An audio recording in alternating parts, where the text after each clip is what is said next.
we've got visitors coming over. What can we make for them to eat? I've got an idea. Let's make a creamy garlic soup. That'll definitely spark some conversation. Guaranteed. Here's how it works. Welcome to Cooking Lessons. So let's cook something nice together and turn you into a pro. Our ingredients are wonderfully simple. We've got plenty of garlic, really plenty. But you should use fresh garlic, because the granulated stuff, you just can't get rid of that taste. You'll still smell it 3 days later. With fresh garlic, though, only vampires have a problem with it. Everyone else finds it totally charming. An onion, a bit of mustard, a bit of oil to saute everything. We're making a roux, as the name already suggests. And we'll top it up with a good broth, in this case, chicken broth. And of course, a splash of cream is a must. And with that, we'll have homemade croutons, naturally made from toast bread and butter.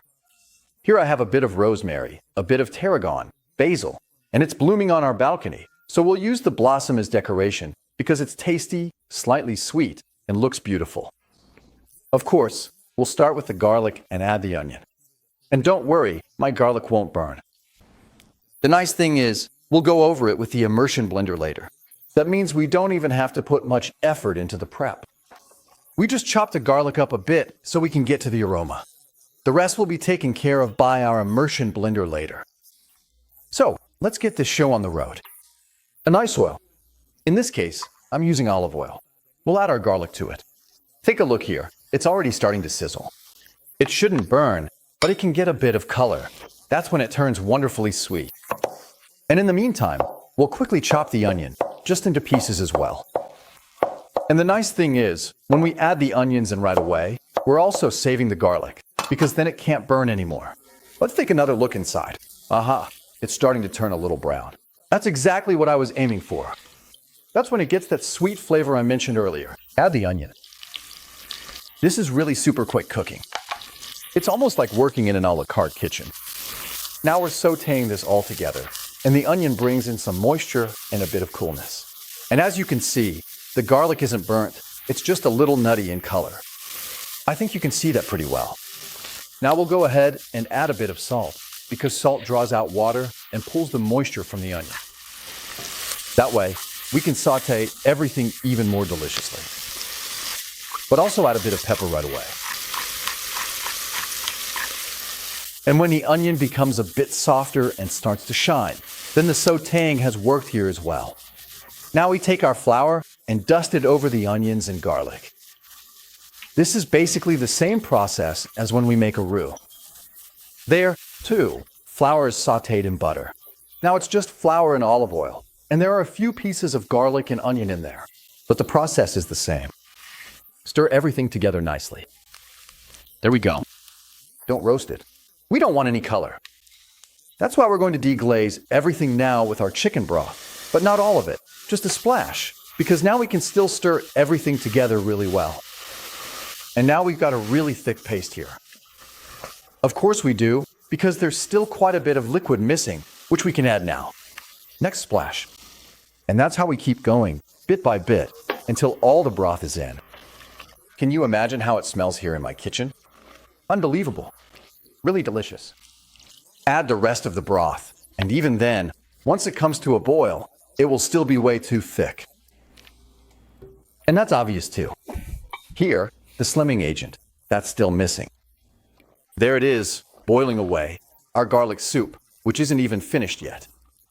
And now we can add our cream.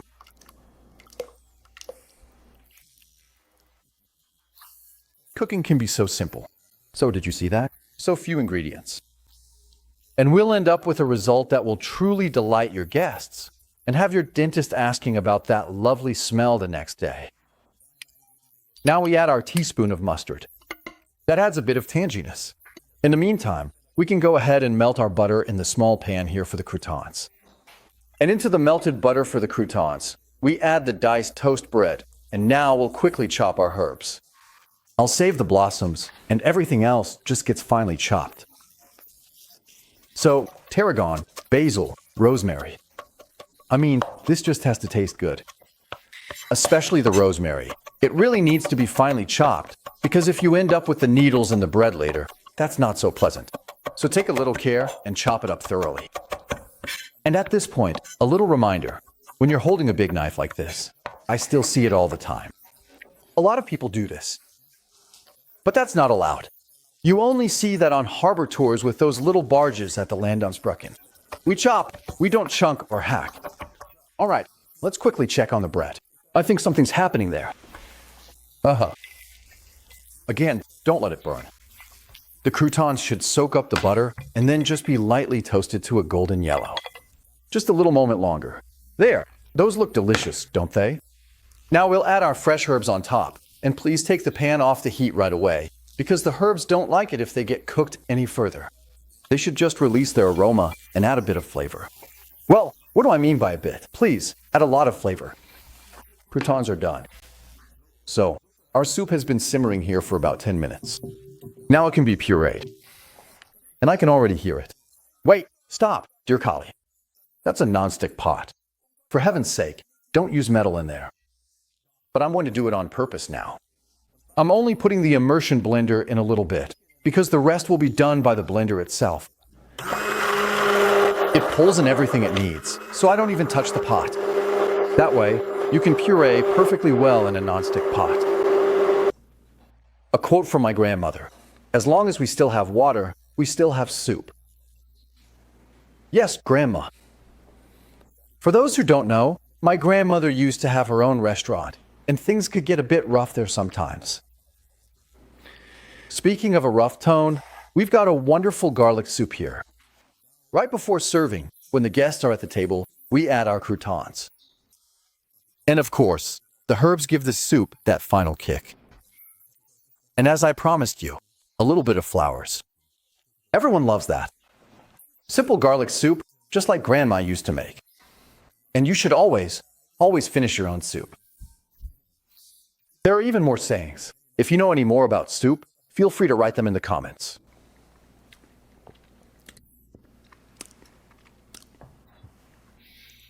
This is actually fun, and the garlic flavor isn't as strong as you might think. You should give it a try. It's a wonderful, quick soup if you're having guests over for a party or whatever. The croutons add a bit more substance. If you like it, give us a thumbs up. We'd really appreciate it. And don't forget to subscribe to this channel. Carmen is calling out to you. We love you. I'm happy to second that. And in the next video, we have another soup recipe for you. I hope you have a great time cooking it yourself. Be sure to check out this next video. It's packed with even more tips and tricks that will help you become a master chef in no time. And don't forget to subscribe to Cooking Lessons for more delicious content every week. It's easier than you think.